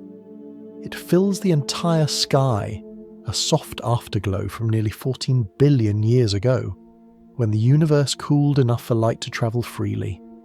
No matter where you are, on Earth, on Mars, or drifting in the farthest reaches of the cosmos, you can measure the same faint hum. It is everywhere, an invisible reminder of a time when the universe was very young. In daily life, we set our watches to shared references. You and I might agree that the clock on the wall is correct, so we both arrive at a meeting on time, or an entire country might synchronize itself to Greenwich Mean Time so that trains and planes run smoothly. On the grandest possible scale, cosmologists do something similar. They imagine a cosmic time measured against the background radiation of the Big Bang. In that sense, the universe does provide a kind of universal now, not for individuals or planets, but for the cosmos as a whole. Think of it like a heartbeat. Long ago, the universe was so hot and dense that light could not escape. It was trapped, bouncing endlessly among particles.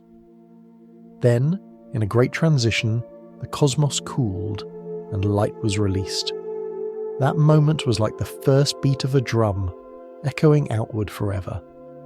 The CMB is the faint residue of that drum beat, still reverberating through space, reaching us from every direction. To measure cosmic time is to listen to that drum, to feel its steady rhythm still pulsing after billions of years. An everyday anchor may help here. Imagine being in a crowded stadium just after a big cheer. For a moment the noise is deafening, but as the roar fades you can still hear the lingering hum in the air, like the echo of excitement clinging to the walls. That's what the universe is like now. The great cheer of its birth has passed, but its echo, the microwave background, still fills the sky.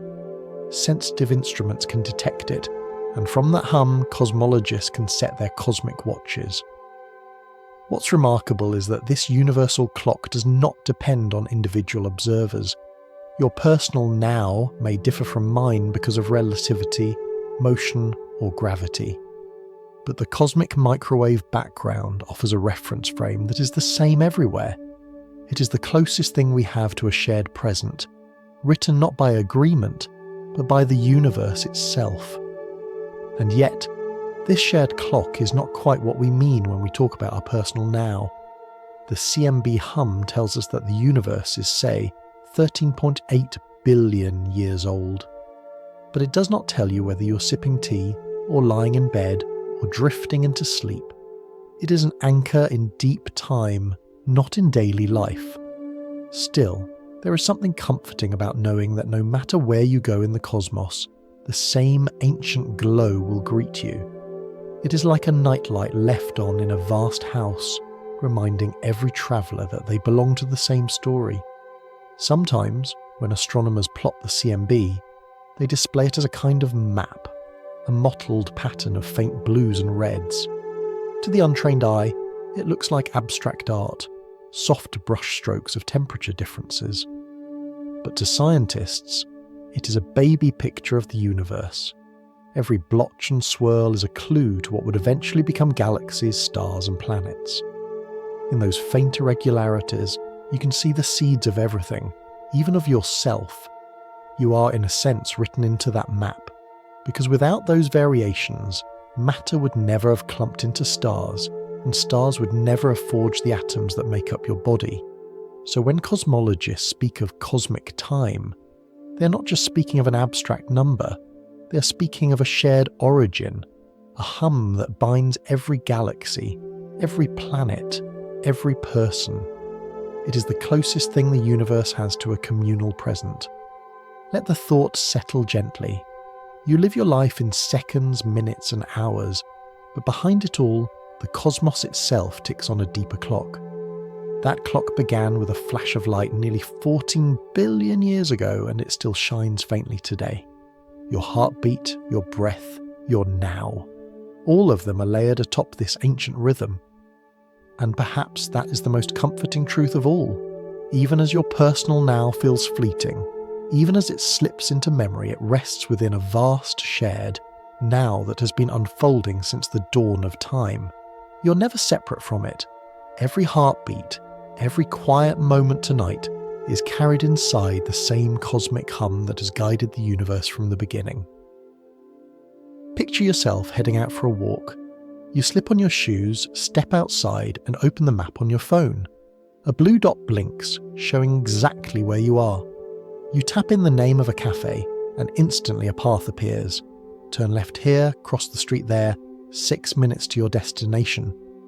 It feels ordinary, so ordinary you don't give it a second thought. But beneath that blue dot lies one of the quiet miracles of modern science, our ability to weave together countless personalised nows into something that works for everyone. Your phone's map depends on GPS satellites orbiting high above Earth. Each satellite carries atomic clocks. Clocks so precise they would lose less than a second in millions of years. They beam signals down to Earth, and your phone listens, comparing the timing of those signals from multiple satellites. By triangulating the delays, it knows exactly where you are. But here is the remarkable part. If engineers had not corrected for relativity, GPS would be useless within a single day. Why?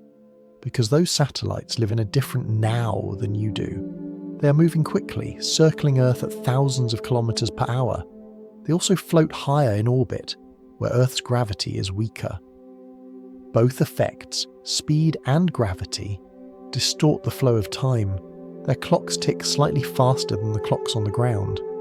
The difference is tiny, nanoseconds at a time, but nanoseconds add up.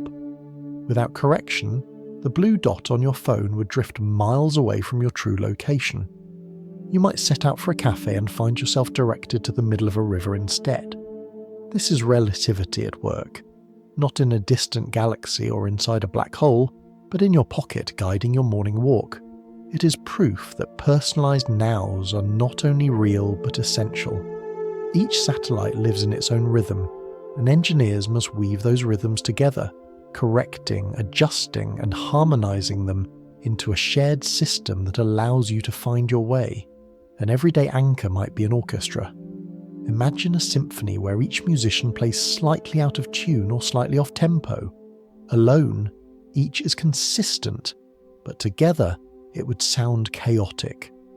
A conductor is needed to bring harmony, to adjust the timing so that the music becomes coherent. GPS works in a similar way. The satellites are the musicians, each with their own tempo of time. Relativity ensures that none of them are perfectly synchronized, and yet through careful correction, the orchestra of satellites plays in harmony, giving you the music of location, the song of the blue dot. Think about how strange that is. You don't feel the difference in your daily life. You don't step out the door and sense your time flowing differently from a satellite's. But the technology reveals the hidden truth. There is no universal now. There are many nows, and without careful attention they would scatter apart. The beauty is that this scattering doesn't stop us from living together. Instead, it becomes an invitation to connect. Just as satellites and phones find a way to align their rhythms, so do we. Think of a family spread across continents, talking over a video call. Each person is in their own day, their own weather, their own time zone, yet they laugh together as if they share the same moment. Technology quietly bridges the gaps, reminding us that nows may differ, but they can still overlap. There is a gentle poetry in this. Every time you follow directions, every time your phone says, "Turn left in 200 meters, you're walking through a moment that depends on Einstein's insight, that time is not absolute. Without relativity, there would be no map, no blue dot, no quiet reassurance that you are on the right path. Your stroll to the cafe becomes not only a simple errand, but also a demonstration of the universe's hidden laws, humming beneath your feet. It also reminds us that the cosmos is not abstract. Its principles touch every detail of life. When you hold your phone, you're holding a bridge between earthbound time and orbital time, between your now and the satellite's now. What once seemed like a puzzle for physicists in chalk-filled rooms is now part of your morning routine. So the next time you open a map, pause for a heartbeat. Let yourself marvel at the orchestra above you, dozens of satellites playing their quiet notes of time, all adjusted and corrected so that you can find your way. You may not hear the music, but you walk in step with it. You're part of the harmony, one more traveller moving through a world stitched together from countless personal nows. And perhaps that is the deepest lesson of all. Time may be relative, but our lives overlap beautifully. Like musicians in an orchestra, like satellites and phones, we find ways to share the present, even when it flows differently for each of us. Lie back for a moment, if you'd like, and place a hand over your chest. Feel the quiet rhythm beneath your palm, steady, persistent, unhurried. Thump, thump, thump. It is a soundless drum beat, yet you carry it everywhere. Long before you ever learned to read a clock, before you could count minutes or measure seconds, this was your first timekeeper. Your heartbeat has always been marking out your now. The heart is more than an organ. It is a metronome of experience. Each contraction sends blood flowing through vessels, carrying oxygen, warmth, and life to every corner of the body. In doing so, it creates a rhythm that your mind cannot ignore. Your perception of time often stretches or shrinks in tune with your heart.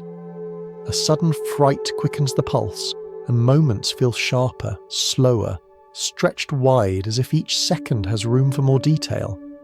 Calm breathing slows the pulse, and time itself feels softer, more diffuse, like mist drifting over water. Think of lying in bed on a quiet night. The house has fallen still, the day's noise has ebbed away, and all that remains is the pulse in your chest, steady and reassuring. In that moment, your now becomes intimately linked to that rhythm. Each beat is a marker.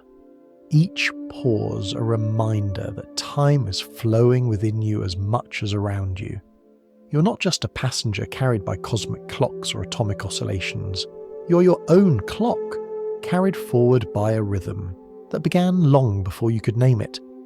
Biologists know the heart is controlled by electrical signals, tiny sparks that tell muscles when to contract. But for you, it is more personal. It is the background drum of your life, and your brain listens closely. Studies show that perception of now can shift depending on heart rhythm. People asked to estimate short intervals often judge them differently if their heartbeat is fast or slow. The heart shapes how the brain experiences time, tying the abstract concept of seconds to the living pulse of the body. Everyday life reminds you of this in gentle ways. Climbing stairs, your heart beats faster, and time feels urgent, hurried.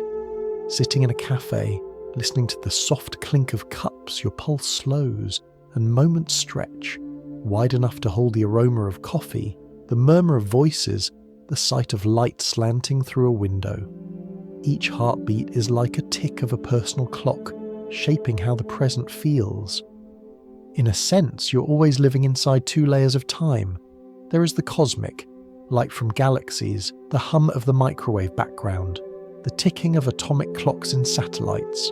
And there is the intimate, the beat of your heart, the rhythm of your breath, the slow rise and fall of your chest. These two layers overlap, creating your now. You measure the world with calendars and devices, but you experience it through pulse and breath. The heart also reminds us of time's fragility. Each beat is precious because it is finite. Across a lifetime, an average heart will beat around 2.5 billion times. Each one is a now, unique and unrepeatable. When you pause to listen, you are listening to a rhythm that has been with you since before memory and will continue until your final moment. It is your most faithful companion, marking every second of your life. There is comfort in its constancy. You may lose track of hours, miss appointments, or forget dates, but your heart never forgets to beat. It carries you through joy, through sorrow, through silence, through song. It is always there, keeping time, reminding you that now is not just cosmic but personal, beating inside you with every pulse, and this pulse connects you to others. Sit quietly beside someone you love, and if you rest your head against their chest, you can hear their clock too. Two rhythms, two personal nows, sharing the same space, overlapping, harmonizing in their own quiet way.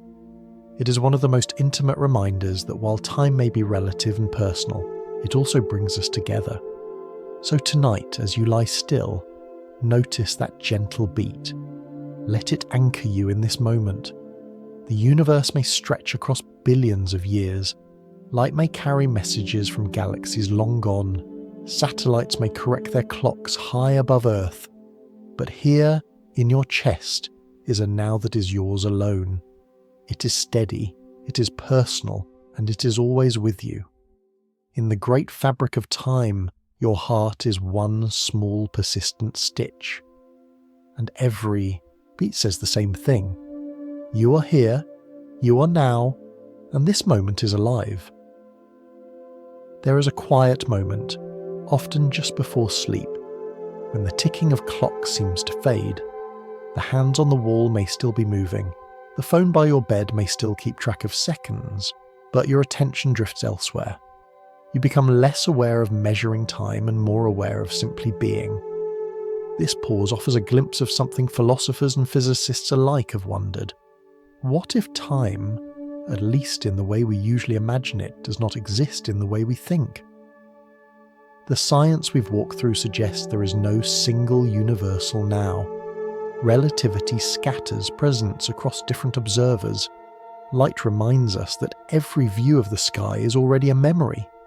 The block universe whispers that all times exist together, while Julian Barber's radical vision suggests only disconnected nows, timeless and eternal.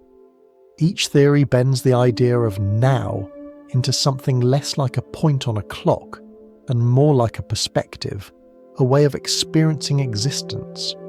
If no universal present exists, then perhaps reality is not a river flowing forward, but a vast landscape where every point simply is. In this view, now is always local, always personal, always shaped by where you stand and how you look. My now is not identical to yours. The sun's now is not the same as a galaxy a billion light years away. Each is its own vantage point on the landscape of existence. An everyday picture may help. Imagine standing in a valley surrounded by mountains. From your position, you see certain peaks, certain slopes. Someone on the other side of the valley sees a different panorama, though both of you are looking at the same landscape. In the same way, each observer inhabits their own now, a personal slice of the universe. There is no single summit where all perspectives meet. The landscape exists whole, but each view is partial, relative. This reframing does not make the present less real. If anything, it makes it more precious. Because your now is uniquely yours, no one else experiences it in exactly the same way. It is shaped not only by physics, but by memory, attention, heartbeat, and thought. The universe may not offer one shared present, but it offers you this one, right here. Philosophers sometimes call this view timelessness. It does not mean nothing changes, but that change itself is part of the landscape. Just as a book contains every chapter already written, or a painting contains every stroke at once, so too does the universe hold its history and future together. You are the one moving through it, giving meaning to the scenes as you pass. There's a gentle humility in this perspective. It reminds us that the way we measure time, with clocks and calendars, is only one way of seeing. It works wonderfully for catching trains, baking bread, or scheduling calls. But beneath it lies something stranger and softer, a universe where now is not a universal law but a personal gift. Think of lying on your back in a field, watching clouds drift across the sky. Each cloud takes shape, changes, and dissolves. None of them waits for your approval or aligns itself with others. They simply move, each according to wind and place. Time may be like that. Not one clock, but many, drifting and shifting, forming personal skies of now. For some, timelessness may feel unsettling. If there is no universal present, then what anchors us? But consider the opposite. Perhaps it means you are free to anchor yourself. You do not need to share an identical now with distant galaxies. You only need to inhabit the now that belongs to you. And in doing so, you join a universe that welcomes countless versions of the present, each valid, each real. So as you rest tonight, imagine yourself floating in that vast landscape. Around you are mountains of past, valleys of future, ridges of memory and imagination. You're not lost in it. You are part of it. Your now may not be the universe's now, but it is enough. It is always enough. And maybe that is what timelessness really offers. Not the erasure of moments, but the reassurance that every moment has its place. Every now is eternal. Every breath you take joins the cosmic landscape forever. Think of a photograph tucked away in a drawer. Perhaps it shows a birthday, a picnic, or a family gathered in a living room that no longer exists as it once did. The clothes are different. The furniture has been replaced. Some of the faces may have aged or even gone. Yet the moment in that picture is still there, unchanging. The laughter, the light in the window, the cake waiting to be cut. They remain preserved in that slice of time. Looking at the photo, you feel as though you can step back, if only for an instant, into that now. Physics suggests that the universe works in a similar way. In the block universe view, every moment is eternal. The instant you were born still exists. The moment you first rode a bike or sat with a friend under the stars still exists. They are not lost. They are simply in different regions of the tapestry of time. Just as the photograph does not vanish when you close the drawer, the moments of your life do not vanish when you move beyond them. They remain, secure in the structure of space-time. There is something deeply comforting about this. It means that no now is wasted. Even the fleeting ones, the way sunlight falls across a wall in the afternoon, the sound of rain against a window, the brief glance of kindness from a stranger, still belong to the eternal quilt. They are preserved, whether or not you ever return to them. Everyday life offers softer versions of this reassurance. Think of diary entries, for instance. You may write a page and then forget it for years. Later, when you rediscover it, the moment returns to you. The words on the page remind you of what you felt, what you thought, who you were at that time. Your past, now captured in ink, has endured. Or think of echoes, standing in a canyon, calling out and hearing your voice return. It is not the voice you speak now, but it is still yours, still resonant, still present in its own way. The block universe suggests that reality itself is like that diary, like that canyon. All nows exist, even if you're not currently experiencing them. Your life is not a fleeting spark extinguished each second, but a trail of glowing moments, each still burning softly in its own place. Of course, from within your experience, it does not always feel this way. You miss people, you long for places, you feel regret for times gone by. It is natural. From your vantage point, you cannot walk backward into earlier chapters, but knowing that they remain can ease the longing. It means your memories are not merely shadows, they are hints of something still woven into the universe. You might imagine time as a great library, each moment a book upon its shelf. Some books you have read, some are still sealed, and some you can recall in vivid detail. But whether read or unread, each volume remains. Your now is simply the book you currently hold in your hands. The others are no less real. This perspective can change the way you see the present too. If every now endures, then the one you are living right now will also remain forever. The sound of your breath, the feel of your body resting, the words drifting into your ears. This moment will always have existed. It cannot be erased. It is eternal simply by having been. Perhaps this is why photographs and diaries feel so powerful to us. They echo the deeper truth that no now is truly lost. They remind us that moments can be preserved, not just in ink or film, but in the very structure of the universe. So take comfort in your now. It may feel fragile, fleeting, gone the moment you notice it, but it is not fragile at all. It is stitched securely into the fabric of reality, alongside every other now that has ever been. Laughter and sorrow, silence and song, all have their place. And tonight, as you rest, you can let go of the worry that time is slipping away. Because in a sense, it is not slipping. It is accumulating. Each moment adds another square to the quilt, another page to the library, another echo to the canyon. Your life is not a single flicker, but a constellation of nows, each shining quietly forever. And so, we arrive at the final step of our journey, a journey that has wound its way through relativity and memory, through galaxies and heartbeats, through dreams and entropy. Along the way, we have asked what it means for now to exist.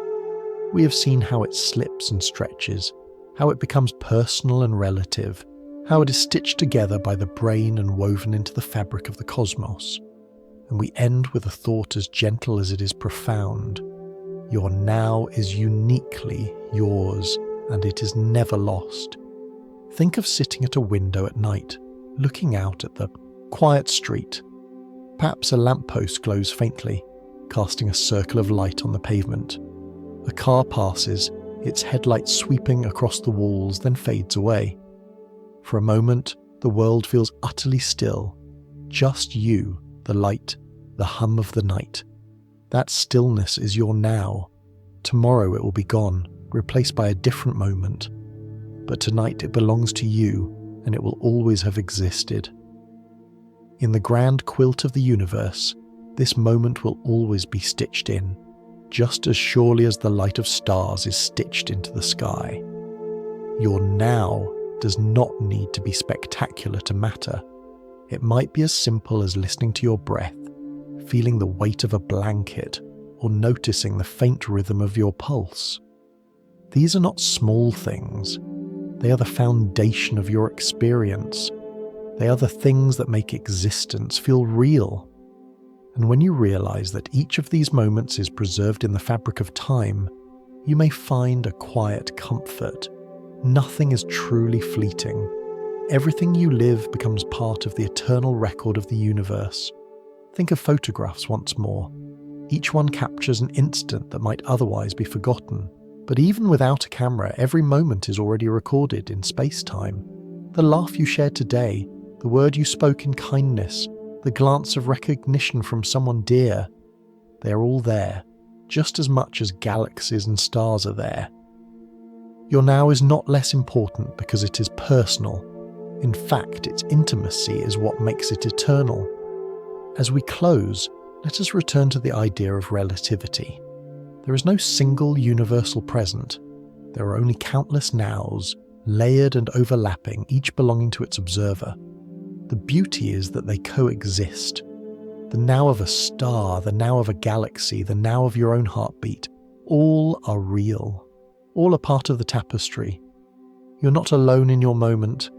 You're joined by the chorus of every other now, each unique, each eternal.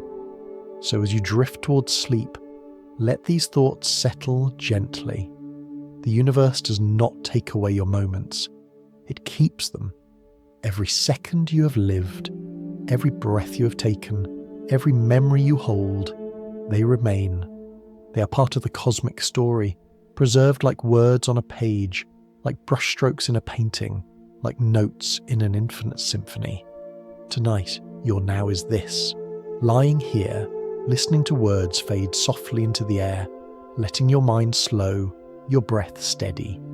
Tomorrow, another now will arrive, different and new. But this one will always have existed, and that is enough. So rest easily. Whether your eyes are still open or already half closed or gently shut, you are safe in this moment. The arrow of time will carry you forward, but the now you inhabit will never vanish. It will always be here, forever part of the universe's quiet, endless song. Thank you for joining me in this exploration. If you'd like to return again, you are always welcome to find another quiet journey, another gentle unfolding. For now, let yourself sink into the calm, let the night hold you. Let your now become the soft bridge into dreams. Sleep peacefully wherever and whenever you may be.